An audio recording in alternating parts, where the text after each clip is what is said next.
अगली खबर का रुख करते हैं। अंतरिक्ष में कई दिन रहने के बाद भारतीय अंतरिक्ष यात्री शुभांशु शुक्ला धरती पर वापस लौटने वाले हैं। जी हां, शुभांशु शुक्ला सहित सभी 4 अंतरिक्ष यात्री ड्रैगन स्पेसक्राफ्ट के अंदर बैठ गए हैं। उन्होंने ड्रैगन को इंटरनेशनल स्पेस स्टेशन से अलग करने की तैयारी शुरू कर दी है। भारतीय समय अनुसार लगभग 4:35 पर dragon spacecraft international space station से अलग हो जाएगा।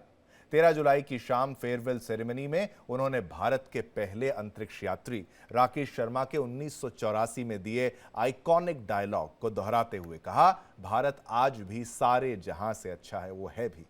एक्सियम मिशन को 25 जून को फ्लोरिडा के केनेडी स्पेस सेंटर से लॉन्च किया गया था। ड्रैगन अंतरिक्ष यान को 28 घंटे की यात्रा के बाद 26 जून को अंतर्राष्ट्रीय अंतरिक्ष स्टेशन यानी इंटरनेशनल स्पेस स्टेशन पर डॉक किया गया था। हालांकि यह मिशन 14 दिनों का था।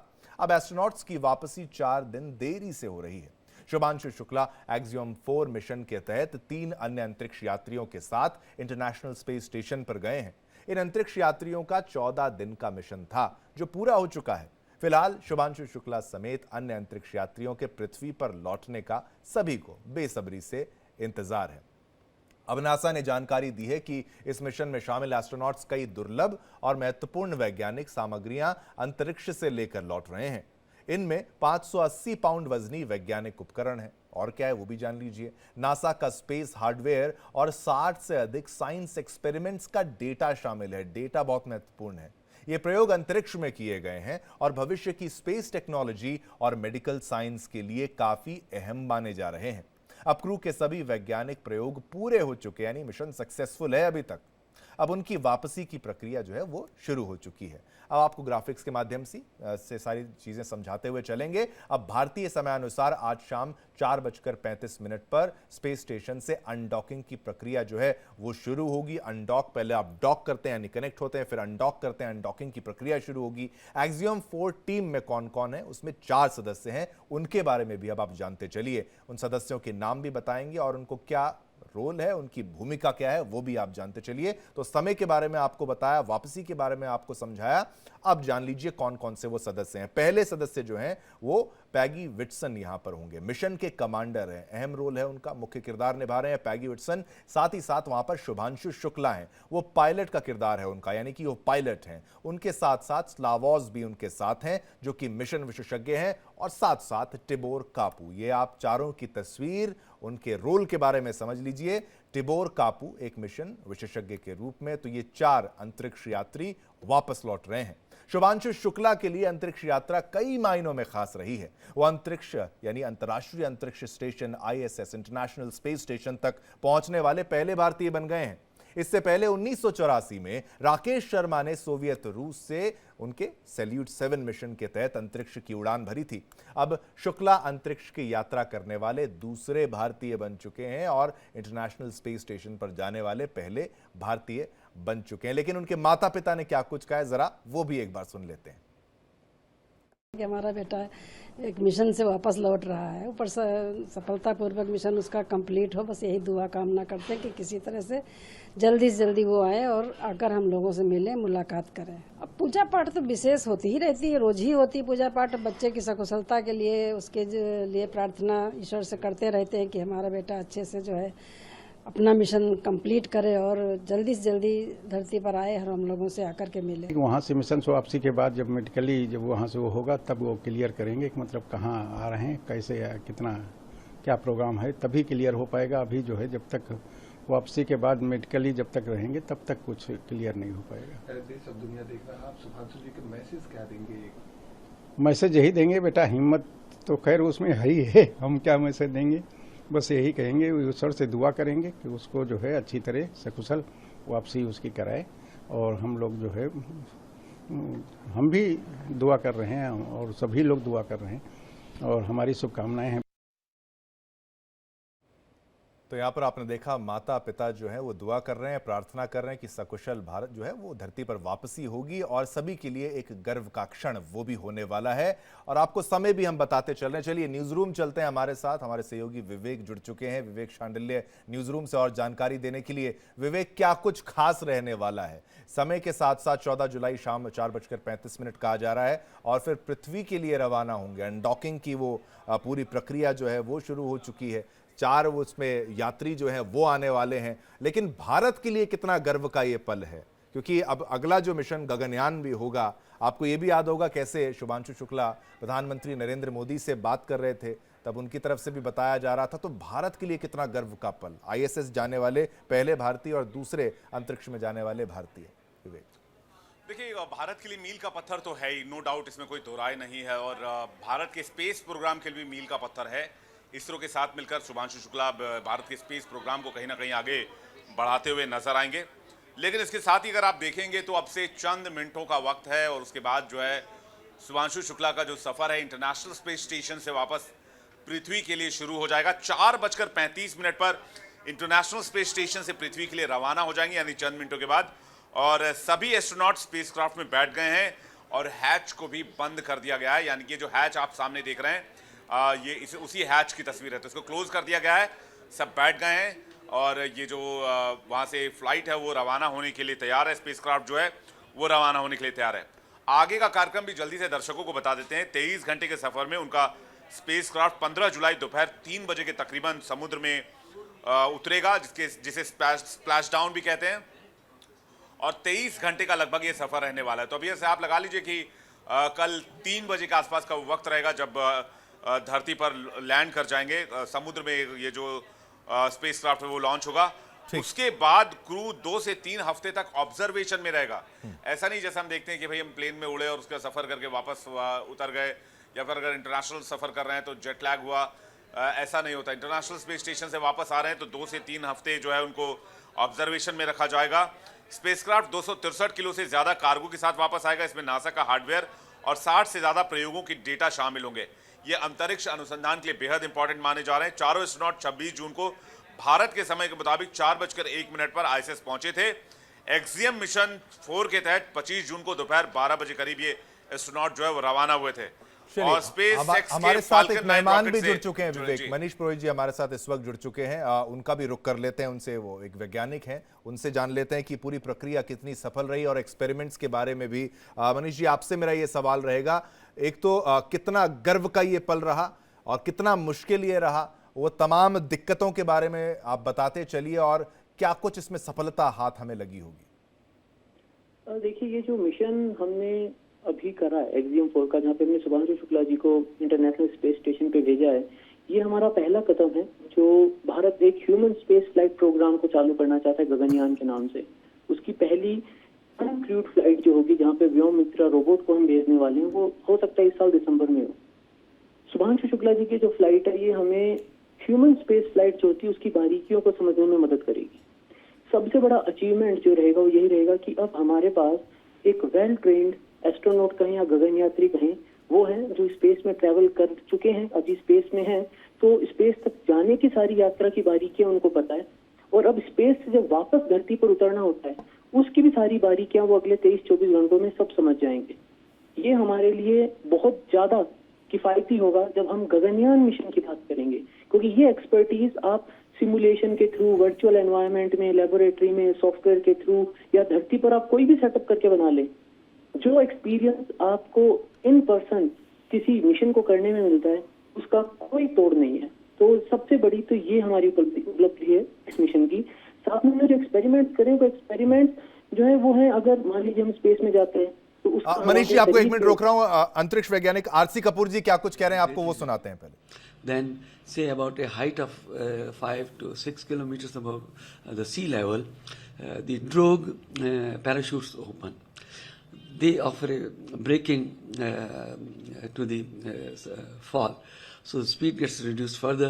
In a few seconds later, main parachutes also open and the capsule is dropped into the ocean at a slow speed. And then there are these boats, high-speed boats, they will pull these spacecraft towards a ship. So they are taken on board, and after that, the standard procedure of taking the astronauts to a safer quarantine-like place, and then the doctors attend to them, and then they are checked up, and everything happens. How importantly this mission actually plays, the SEO mission plays a role in the manned mission of ISRO, sir? Because when we talk about manned mission, ISRO is very competently taken this challenge, and we are moving ahead. Other side, the technology and the technique which are required, do you think the Shubhanshu Shukla can provide much more information related to them? Certainly, he has been through this wonderful experience. And see, between Rakesh Sharma's time and Shubhanshu's time, 41 years, and there is a tremendous jump in the technology, software, hardware, everything. So perceptions have changed, and the possibilities of doing things have changed. So he carried out 7 experiments on behalf of many institutions in the country and certain other bodies, and there is NASA and ESA also involved in this. So he has carried out some very important experiments. They broadly fall into the field of agriculture and biological sciences and the human psychology, because can your thoughts control a computer is a very, very important point on which a study has been conducted, because there was a special headset attached to his head. So ISRO, that has been making such big preparations for its Gaganyaan mission. चलिए चलते हैं अपने मेहमान के पास। मनीष पुरोहित इस वक्त हमारे साथ लगातार बने हुए हैं। मनीष, जरा ये अनडॉकिंग के प्रोसेस को भी समझाते हुए और तैयारियों के बारे में समझाते हुए, कुछ ही देर में लाइव तस्वीरें भी मुझे लगता है हम आपको दिखा पाएंगे दर्शकों। मनीष जी, लेकिन पूरे प्रोसेस को समझाते हुए आप चलिएगा।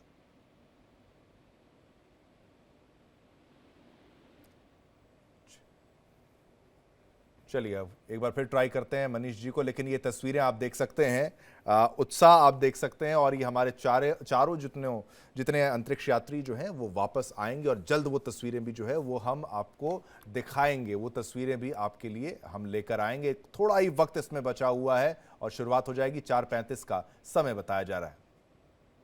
अब आगे बढ़ते हैं, बाकी खबरों का रुख करते हैं उदयपुर फाइल्स का। उदयपुर में टेलर, देखिए, जो एक टेलर कन्हैया लाल की हत्या पर उदयपुर फाइल्स फिल्म बनाई गई। 26 जून को फिल्म का ट्रेलर रिलीज किया जाता है। 11 जुलाई यानी बीते शुक्रवार को सिनेमा घरों में रिलीज होनी थी, लेकिन जमीयत उलेमाए हिंद के अध्यक्ष मौलाना अरशद मदनी ने इसे विवादित बताते हुए फिल्म पर रोक लगाने की मांग को लेकर दिल्ली हाई कोर्ट में याचिका लगा दी। सुनवाई के दौरान कोर्ट ने रिलीज पर स्टे लगाकर फिल्म के कंटेंट पर केंद्र सरकार को निर्णय लेने को कहा। अब फिल्म निर्माताओं की तरफ से दिल्ली हाई कोर्ट के फैसले को सुप्रीम कोर्ट में चुनौती दी गई है।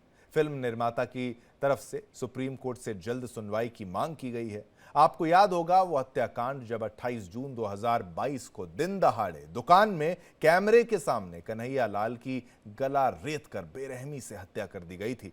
इस घटना ने पूरे देश को हिलाकर रख दिया था, पूरे विश्व को हिलाकर रख दिया था। 3 साल के बाद भी परिवार इंसाफ के लिए अदालतों के चक्कर लगा रहा है। उनको इंसाफ का इंतजार है। परिवार ने कन्हैया की अस्थियां आज तक विसर्जित नहीं की हैं, इसी उम्मीद में कि किसी दिन तो इंसाफ मिलेगा। विवाद के बीच कन्हैया लाल के परिवार ने फिल्म का समर्थन किया है। उनका कहना है कि फिल्म रिलीज होनी चाहिए, इससे दुनिया को सच्चाई पता चलेगी। तो सच्चाई की ये लड़ाई है। फिलहाल हम लोगों ने फाइलिंग करी है। आज सीनियर एडवोकेट गौरव भाटिया ने प्रोड्यूसर की तरफ से ये मैटर मेंशन किया है। कोर्ट ने ये कहा है कि ओरली ऑब्जर्व किया है कि 1 या 2 दिन में ये मैटर कोर्ट में लिस्ट हो जाएगा। तो जब ये मैटर लिस्ट होगा तब अकॉर्डिंगली डिटेल्ड आर्ग्यूमेंट्स होंगे और तभी पता चलेगा कि सुप्रीम कोर्ट का इस मामले पे क्या फैसला होता है। चलिए, इसी पर और जानकारी देने के लिए मेरे साथ न्यूज रूम से हमारे लीगल एडिटर आशीष सिन्हा जुड़ चुके हैं। आशीष, जरा समझाते हुए आप चलिएगा। याचिका दी गई है और जो वकील वहां पर जो जिनकी प्रतिक्रिया हम ले रहे थे, लिस्टिंग में शायद 1 या 2 दिन का समय, वो प्रक्रिया भी समझाते हुए चलिएगा। देखिए, इसी हफ्ते शिवम लगता है कि जो सुनवाई है वो हो सकती है, क्योंकि आज सुप्रीम कोर्ट ने सुनवाई के लिए हामी जरूर भरी है, लेकिन सुनवाई की जो तारीख है वो निश्चित नहीं की है। तो उम्मीद यह है, चूंकि आज पहला वर्किंग डे था सुप्रीम कोर्ट का, छुट्टियों के बाद, तो अभी 4 और दिन हैं, तो इनमें से सुप्रीम कोर्ट सुनवाई कर लेगा। दरअसल फिल्म के निर्माता की तरफ से जो याचिका दाखिल की गई है उसमें दिल्ली हाईकोर्ट के फैसले को चुनौती दी गई है। पहली बात यह कही गई है कि जो सेंसर बोर्ड है उसने फिल्म को हरी झंडी दी है। दूसरी अहम बात, सेंसर बोर्ड ने 14 कट की बात कही थी, हमने 14 कट लगाए। तीसरी अहम बात कि जिस दिन फिल्म रिलीज होनी थी उससे एक दिन पहले देर शाम हाईकोर्ट का आदेश आता है। चौथी अहम बात, महज ट्रेलर देखकर फिल्म कैसी है इसका अनुमान नहीं लगाया जा सकता। पांचवी अहम बात, फिल्म जितनी देरी से रिलीज होगी उतना ज्यादा नुकसान जो है वो निर्माता और निर्देशक को होगा। छठी अहम बात, कई ऐसे सिनेमा हॉल थे जिन्होंने अपनी एडवांस बुकिंग जो थी वो इस फिल्म की ले ली थी, यानी शनिवार से इस फिल्म को वो रिलीज करना चाहते थे, तो वो लगातार नुकसान में है।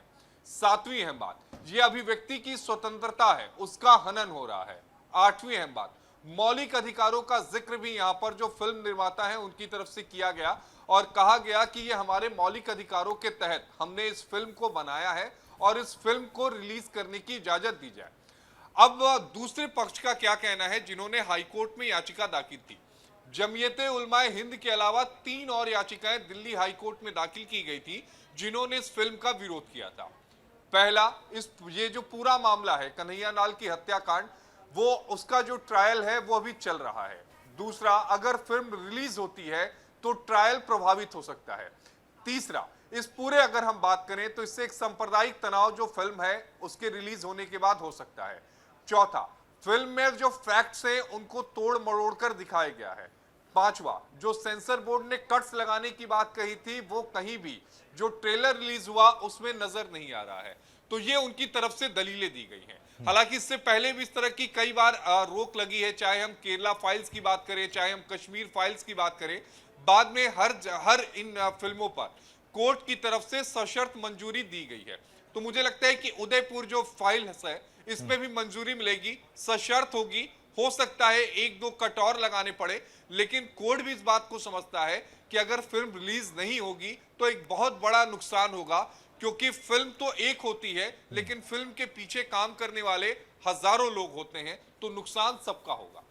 बहुत बहुत शुक्रिया आशीष, जिस तरीके से पूरी जानकारी आपने हमारे दर्शकों के साथ साझा करी। तो फिर कट्स को लेकर, वो तमाम चीज़ों को लेकर, वो तमाम बातें आशीष ने बताई। अब आगे बढ़ते हैं, बाकी खबरों का रुख करते हैं यूपी की बड़ी खबर का। देखिए, यूपी में ऑपरेशन लंगड़ा, यूपी के मुजफ्फरनगर से बड़ी खबर आपको बता देते हैं। यूपी एसटीएफ और बदमाशों के बीच मुठभेड़ हुई है। मुठभेड़ में संजीव जीवा गैंग का शार्प शूटर ढेर हुआ है। शाहरुख पठान पर दर्ज थे लूट और हत्या के 12 केस और बदमाश के पास से पिस्टल बरामद हुई है, कारतूस बरामद हुआ है, कार बरामद हुई है। अब उत्तर प्रदेश की स्पेशल टास्क फोर्स ने मुजफ्फरनगर में एक मुठभेड़ में कुख्यात अपराधी और संजीव जीवा गैंग के शार्प शूटर शाहरुख पठान को मार गिराया।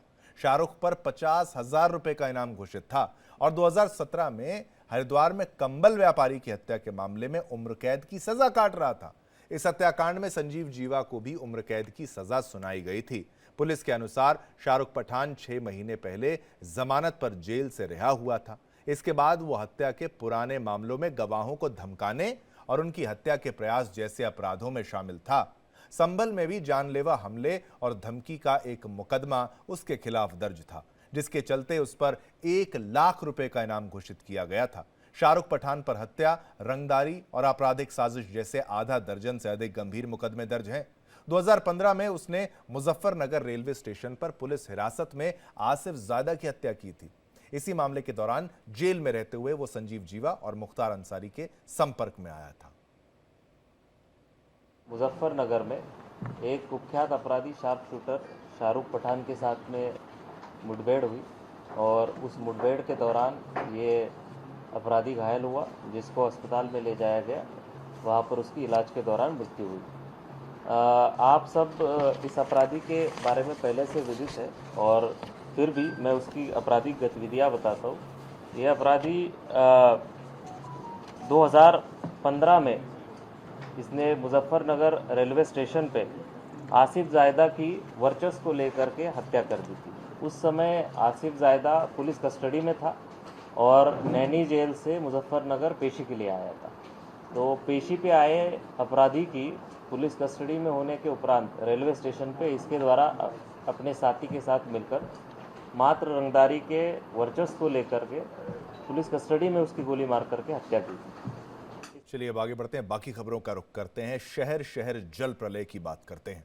मॉनसून की भारी बारिश और बाढ़ ने जनजीवन को अस्त व्यस्त कर दिया है। मैदानी इलाकों में जहां मूसलाधार बारिश से बाढ़ जैसे हालात हैं, तो वहीं पहाड़ी इलाकों में भारी बारिश से पहाड़ खिसक रहे हैं। जगह जगह भूस्खलन हो रहे हैं। दिल्ली एनसीआर में बारिश का दौर जारी है, जिससे लोगों को गर्मी से राहत तो मिली, लेकिन कई इलाकों में जलभराव देखने को मिला।